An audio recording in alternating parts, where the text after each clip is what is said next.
صلی اللہ تعالی علیہ وسلم کے ہم اور آپ سچے امتی ہیں۔ بات چل رہی تھی حضرت عیسیٰ علی نبینا علیہ الصلوۃ والتسلیم کی۔ ایک جنگل سے گزر رہے ہیں، جنگل سے گزرنے کے بعد آپ نے کیا دیکھا؟ ایک بہت ہی خوبصورت بالکل سفید پتھر، ایسا پتھر کہ اللہ کا پیغمبر، اللہ کا نبی جس کا نام حضرت عیسیٰ روح اللہ علی نبینا علیہ الصلوۃ والتسلیم ہے، وہ دنگ رہ جاتے ہیں، حیرت میں پڑ جاتے ہیں۔ اتنا خوبصورت پتھر، اتنا پیارا پتھر، آپ رک جاتے ہیں، ٹھہر جاتے ہیں اس کی خوبصورتی دیکھنے کے لیے۔ اس کے اندر جو ایک عجیب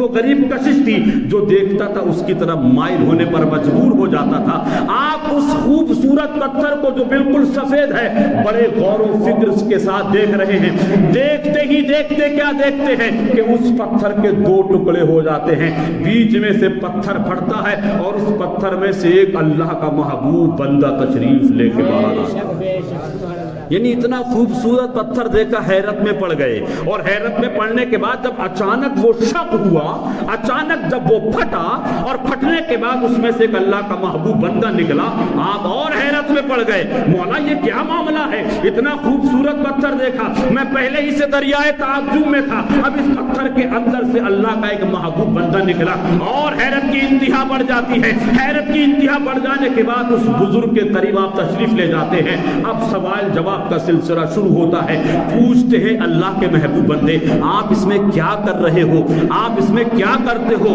وہ اللہ کا محبوب بندہ جو پتھر کے اندر سے باہر تشریف لائے تھے، وہ جواب دیتے ہیں، میں اس میں اللہ کی عبادت کرتا ہوں، میں اس میں اللہ کے ذکر و اذکار سے اپنی زبان کو سرشار کرتا ہوں، میں کثرت سے اللہ کی عبادت کرتا ہوں۔ حضرت عیسیٰ روح اللہ علیہ الصلوۃ والتسلیم ارشاد فرماتے، اچھا کتنا وقت ہو گیا تم کو اس میں اللہ کی عبادت کرتے ہوئے؟ کتنا زمانہ گزر گیا اس میں اللہ کی بارگاہ میں سر بسجود ہوتے ہوئے؟ وہ بزرگ جواب دیتے ہیں، 400 سال سے زائد ہو گئے ہیں مجھے اللہ کی عبادت کرتے ہوئے۔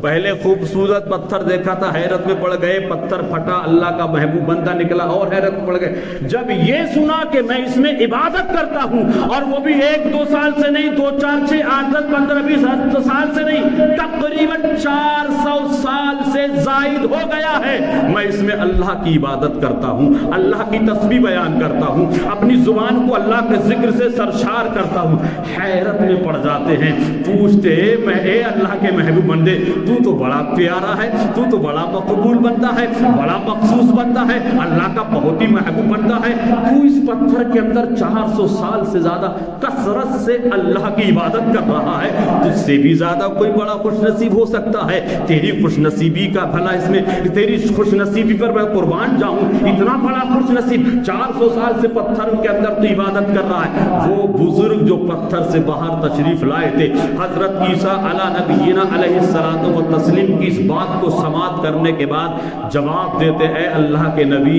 یہ کوئی خوش نصیبی نہیں ہے، یہ کوئی خوش بختی نہیں ہے، اس سے زیادہ خوش نصیبی والی بات بتاؤں، اس سے زیادہ خوش بختی والی بات بتاؤں؟ کہاں بتاؤ نا، کہ اس سے زیادہ خوش نصیبی یہ ہے، اس سے زیادہ خوش بختی یہ ہے، اس سے زیادہ نیک بختی سعادت مندی یہ ہے کہ اللہ کا ایک محبوب پیدا ہوگا، اللہ کا ایک نبی پیدا ہوگا جس کا نام محمد رسول اللہ صلی اللہ علیہ وسلم ہوگا۔ اللہ تبارک و تعالیٰ اپنے محبوب کو، اپنے پیارے حبیب کو، محمد عربی کو ماہ شعبان المعظم دے گا، اور اس ماہ شعبان المعظم ایک شب آئے گی جس کو شب برات کہتے ہیں۔ اگر امت محمدیہ کا کوئی بھی فرد، کوئی بھی آدمی اللہ کی عبادت کرنے کی غرض سے، اللہ کی رضا حاصل کرنے کی غرض سے شب برات میں 2 رکعت نماز پڑھے گا، اللہ تعالیٰ مجھ جیسے آدمی کے 400 سال سے زیادہ عبادت کا ثواب اس کے نام اعمال میں لکھ دیا جائے گا۔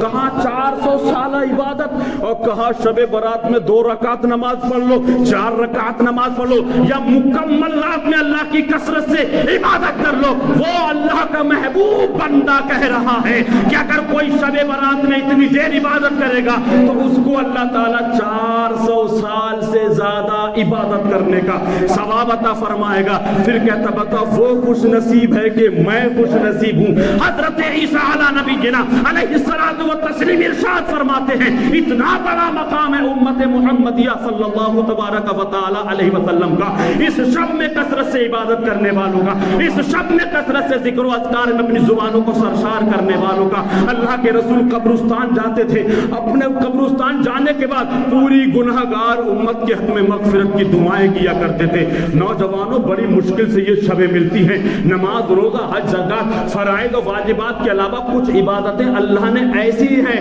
اللہ کی ایسی عبادتیں ہیں کہ دیکھنے میں ہیں تو بڑی مختصر سی، ہیں تو بڑی چھوٹی، لیکن ثواب اتنا بڑا عطا فرمایا گیا ہے، ثواب اتنا بڑا عطا فرمایا گیا ہے کہ اس شب میں اگر کوئی اللہ کی عبادت کرے اور اس شب میں سحری کا اہتمام کرے اور 15ویں شعبان کو روزہ رکھے، اللہ کے رسول فرماتے 12 سال روزہ رکھنے کا ثواب اس کو عطا کیا جائے،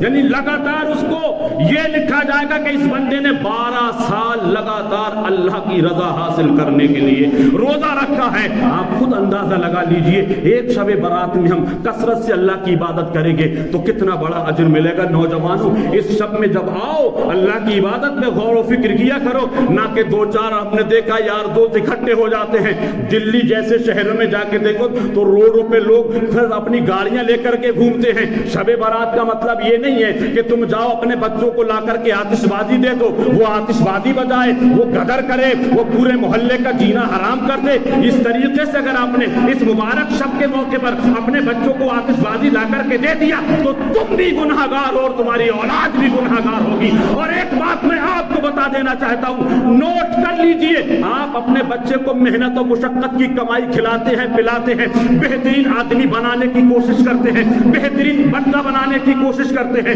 آپ ڈاکٹر بناؤ، ڈاکٹر بناؤ، کلکٹر بناؤ، بیرسٹر بناؤ، سب کچھ بناؤ، تم نے اپنے بچوں کو اگر دنیا دی ہے دنیا اور اگر دین نہیں دیا تو خدا کی قسم تم بھی برباد ہو، تمہاری اولادیں بھی برباد ہیں۔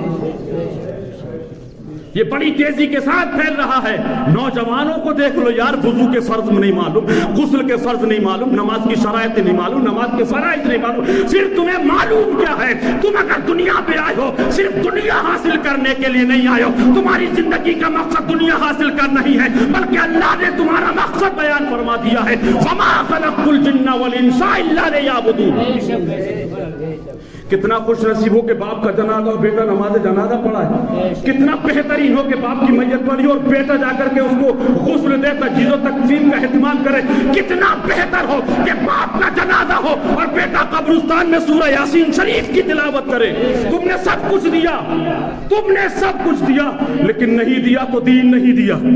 نہیں دیا تو قرآن نہیں دیا، نہیں دیا تو حدیث نہیں دی۔ اگر تم نے یہ سب کچھ نہ دیکھ کر کے تم یہ مت سمجھو ہم بہت بڑے آدمی بن گئے، اللہ اس کے رسول کی نظروں میں تمہاری کوئی اہمیت نہیں ہے، کوئی ویلو نہیں ہے، کیونکہ روایت میں آیا جب چند مردے اکٹھے ہو جاتے ہیں نا قبرستان میں، اور اس شب میں ساری روحیں اپنے گھروں میں آتی ہیں کہ میرے نام سے میری روح کو اصالے ثواب کی غرض سے میرا بیٹا کیا کر رہا ہے، میرا بھائی کیا کر رہا ہے، میری ماں کیا کر رہی ہے، میری بہن کیا کر رہی ہے، میرے گھر والے کیا کر رہے ہیں۔ اب جن کے گھر میں دینداری ہوگی وہی تو نظر و نیاز کا اہتمام کریں گے، جو قرآن پڑھے ہوئی اولاد ہوگی وہی تو اپنے ماں باپ کے حق میں مغفرت کی دعا کرے گی، اور جس کو تم نے قرآن پڑھایا ہی نہیں ہے تو افسوس کرو افسوس، چند مردے ہیں ایک دوسرے کو ثواب تقسیم کیا جا رہا ہے، ایک دوسرے کو تحفے بانٹے جا رہے ہیں، سارے مردے بانٹ رہے ہیں، ایک بیچارہ مایوس مردہ ایک طرف بیٹھا ہے، سارے مردے پوچھتے بھائی جان کیا معاملہ ہے،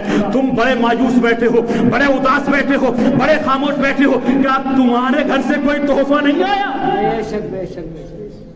تحفے سے مراد جن جن گھروں میں نظر و نیاز کا اہتمام ہوتا ہے، آپ نے بسم اللہ شریف، درود شریف، کلمہ شریف، قرآن کی کوئی سورت پڑھ کے اپنے مردوں کی روح کو اصالے ثواب کی غرض سے ان کی روح کو پہنچا کے یہ تحفہ ہے وہ ایک دوسرے کو تقسیم کرتے ہیں، ایک دوسرے کو بانٹتے، ایک بیچارہ مایوس اداس بیٹھا بیٹھا دیکھ رہا ہے کہ کاش میرے گھر سے بھی کوئی آیا ہوا ہوتا، میرے گھر سے بھی کوئی تحفہ لے کے آیا ہوتا۔ سب دوست احباب پوچھتے بھائی جان آپ کیوں خاموش بیٹھے ہو، آپ کیوں مایوس بیٹھے ہو، کیا بتائیں یار تمہارے گھر سے تو آیا ہے میرے گھر سے کیوں نہیں آیا۔ پھر وہ ایک دوسرے سے بات چیت کرتے ہیں، ہاں ہمارے گھر سے آنا چاہیے تھا نا، ہم نے اپنے بیٹے کو عالم بنایا تھا، ہم نے بیٹے کو حافظ بنایا تھا، ہم نے اپنے بیٹے کو قرآن کی تعلیم دی، ہم نے بیٹے کو اسلام کی تعلیم سے آراستہ بہراستہ کیا تھا۔ وہ کہتا ہے میں نے اپنے بیٹے کو